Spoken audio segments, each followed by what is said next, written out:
Hi, I'm Danny Poulos with the Elite Lending Team at Bemby Mortgage. Thanks for joining us today on Real Estate Insiders. We're here with David Zide from Credit Us, and he's a credit expert. We're going to be talking about credit scores and how they affect your family and borrowing and saving money. We've got a lot of topics to cover. So David, take a moment, tell us a little bit about what you do and how long you've been doing it. I appreciate it, Danny. Nice to be here. Dave Zide. I have been around the real estate business for over 20 years in several different capacities. I was with an engineering company surveying. I did title. I worked for an underwriter, several underwriters for 18 or 20 years, and came across a company that I love called Credit Us that helps people repair their credit, which has been affected so poorly in the last 5 years especially. Sure. And we're there to help them with every capacity, to buying a car. So many things are based on your credit score. Yeah, we're gonna get into exactly what makes up credit scores. So your background is really in the real estate business. Absolutely. Helping people buy houses, borrow money, and now you've really taken on a niche of saving people money by making their credit scores as high as they could be, right? Correct. That's great. So this is gonna help everybody out there. Absolutely. All right, so let's get right into it. Let's talk in a general sense about what makes up somebody's credit score. I mean, it's really been hammered into us over the last couple of years. More people know about it than they used to. But as you explained to me, a lot of people have been hurt over the last couple of years because of their credit, right? No question. In the last 5 years, it's credit has dipped dramatically, and there are worse credit scores than ever. And people are feeling the effects of it and not being able to do what they want to do, but getting taxed for the same things they bought normally years ago. Cars, insurance policies, everything you're doing, your hazard insurance, and your insurance in general is being taxed on now extra because your credit is poor. Yeah, I mean, it's sort of okay to call it a tax because it's extra money you spend just because your credit score isn't as high as you could be. That's correct. So for the basics, if someone wants to be aware of what's making up the credit score and what's building it, what's the most important thing? The most important thing is the open accounts. Well, it's a combination. It's a combination of open accounts, how much new credit you've had, how long those credit histories go for years, for months. Anytime there's anything drastic with someone's credit, new change, new credit, too much new credit, they can take several different aspects and approaches to how they're going to look at your score. Right. So the first thing would be credit history. Correct. Credit history meaning, do you pay your things on time? On time. So if you had to look right on the surface, the thing that's most going to affect your credit score at any given point in time is, have you made your payments on time? And recently, how you've made your payments on time. So if you've made a payment late 2 years ago, doesn't do as much damage as if it was this week, right? Exactly. Absolutely. And you can be taxed because you don't have enough credit, which doesn't seem possible that you can't have enough credit out there, but it can happen that way. Right. So you can have too much, you can have too little. So there are real equations and connections. But number one is make your payments. Make them on time.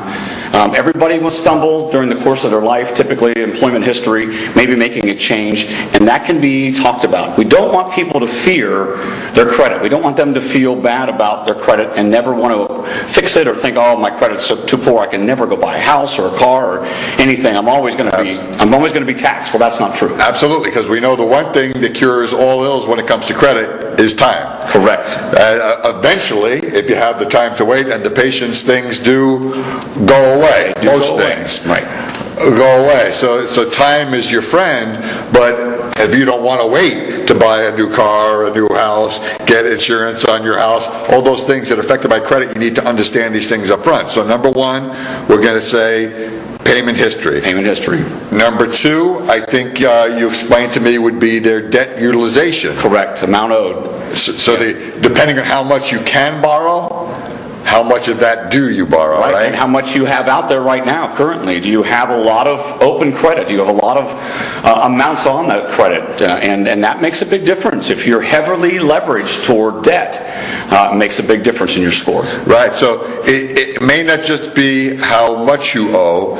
Even more important is what percentage is that of the amount that you're allowed to borrow. I mean, in layman's terms, if you have a credit card that has a $10,000 limit, it's whether you owe $1,000, which would be 10%, or whether you owe $5,000, which would be 50%. When you talk about debt utilization, that's what you're talking about, right? Absolutely. They have to go by an equation. There's no other way of doing it. You could make a lot of money monthly, and sometimes some other months you can't. You could be a salaried person, or you could be a heavily compensated person. But they have to go by some type of equation. And the simplest is the percentage of what you have out there. Right. How much you're spending on this debt that comes in the form of credit cards, car payments. They allow you a certain percentage. Right, and I think we run into a lot in the mortgage business, and a question we get asked is, does it matter if I'm maxed out on one card but not maxed out on another? And I know the answer to that is, yes, it does. Sure does. Both matter. They're going to look at the aggregate of how much credit is available to you and how much you owe, and then also individual accounts. So your advice is not to keep things maxed out, right? Definitely don't max them out. Keep a balance on there, don't keep a balance on there, and just because you go and get a new credit card, which they watch, and you switch over a balance, doesn't mean it's going to positively affect your credit. That's right. We'll throw little tidbits of credit terms and tips in there as we go. Okay, so that was the second thing, would be the amount owed. The third thing would be the length of your credit. Length of credit, good one, yeah. Right? Excellent. So whether you've got new credit, like what? What would be a new credit? Open up like a new not Bird but a Macy's card, right? Some type of even a new car or right. So what they're going to be looking for in your credit score, that algorithm, if you will, is how long you've been demonstrating that you pay things on time. Correct. So it sounds weird, but they say the hardest person to borrow money is someone who's trying to borrow money, right? Because you're saying new credit is not so good. You want things that are established. So while you're in the process of borrowing money, you're actually affecting your ability to borrow money. It doesn't make sense, but that's exactly right. And they want to see established credit, and maybe you've had balances in the past and you've paid them down or paid them off completely. Right. And then you've gone and opened up a little bit of credit. They don't want to see misuse. They don't want to see abuse, obviously. And they're going to know when you've had way too many credit installments open, right, and too many accounts open. It's just, it's trouble. Right. So then we're getting down to the really fine-tuning of your credit report, and you've got types of credit. Right. So I think that's something that people aren't really aware of, the difference between higher quality credit and lower quality credit. Because you just mentioned opening up a Macy's card or a Burdines card. That would be considered lower quality credit, right? Absolutely lower quality credit. And you can even use your utilities as credit. You can actually bring that in, as you know, as a mortgage. Yeah, you can have that. That's lower credit too, but it's necessary credit. So the higher end would be your car, your house, property, some major piece of credit. Right.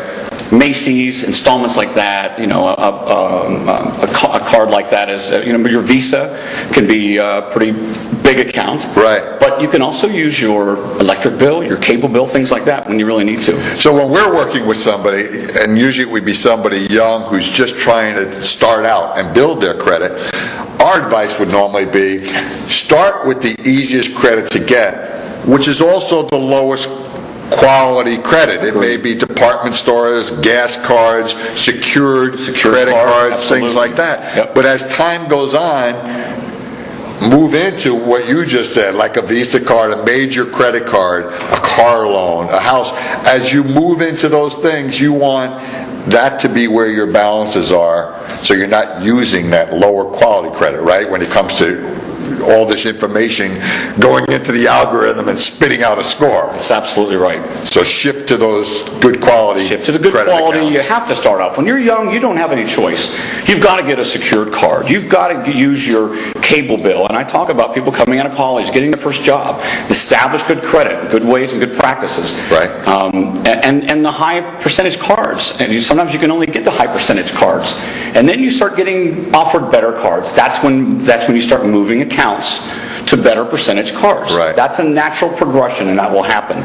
Then you get to your car, and sometimes you're buying that first car, and I know what my first car was. Right. And it certainly wasn't anything great. And then you get to have a better car. So it's the history of your credit, and that's going to determine your FICO score. Right. So that point about starting with the lower quality is really a good one, because even if it's a high interest rate, you don't want to be carrying balances anyway, right? You just want to show that you're able to make your payments on time, and that you're able to do that over a period of time. Because I know the last factor in that model is the length of your credit history. Right. Right? Yep. So that person you're talking about, that young person that's getting started and using department store cards or secured cards, as years go on, they're building up points in that last category, right? It's definitely a catch-22. You're trying not to build up and have too much debt in credit cards, yet you want to show you have a history.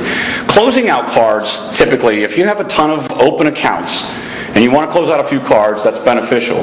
But just because you close them doesn't mean it doesn't show up on your credit report. They'll still show up there for a 7-year period. And I want to be careful that the advice is not close up credit accounts. Depends on the rest of your credit report. So you really want to talk to a professional before you make any sudden moves on your credit reports. I would never suggest to somebody, if you have too many accounts or you think you do, just close accounts. Right. Because that can really be damaging in a weird way when we talk about that last factor of credit history and length of credit history. So all that time you spent as a kid building up, and you've got cards that are 15 years old that you don't use that much, you want to talk to an expert. Do not just close them because you think, that'll be taken off of my credit. That's not true. You leave them. That's a great history you have on there. Right. And just because you have a balance on it, you think, I don't use that card anymore. Don't automatically go cancel it. Talking to a credit advisor is the best thing you can do. Yeah, you may think you're doing something insignificant by closing up that Visa card that you've had for 20 years, but you don't really use it because you use something else. Which brings us to one last point. You want to make sure if you've got cards, you've got that rubber band around them and your dresser. If you've got old cards, don't let them go inactive. Go out and buy yourself a donut and Absolutely. then pay it off. Yeah, keep them active, even in the smallest way. Just buy a shirt.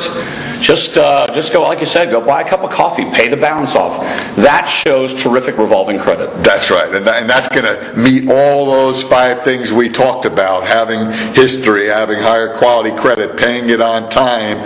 So you want to keep those accounts active in one way or another. And once in a while, a new account. Once in a while, a new account shows very well in your credit. Right. Well, David, tell everybody how they can reach you if they've got more questions about credit scoring, about how to use their credit, how to get qualified for mortgages, car loans. Great. We'd love to talk to you. I'm at Credit Us. I'm David at creditus.com.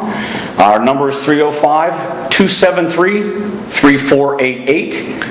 You can speak to any one of the advisors down there. We're a 10-year-old company based out of Miami.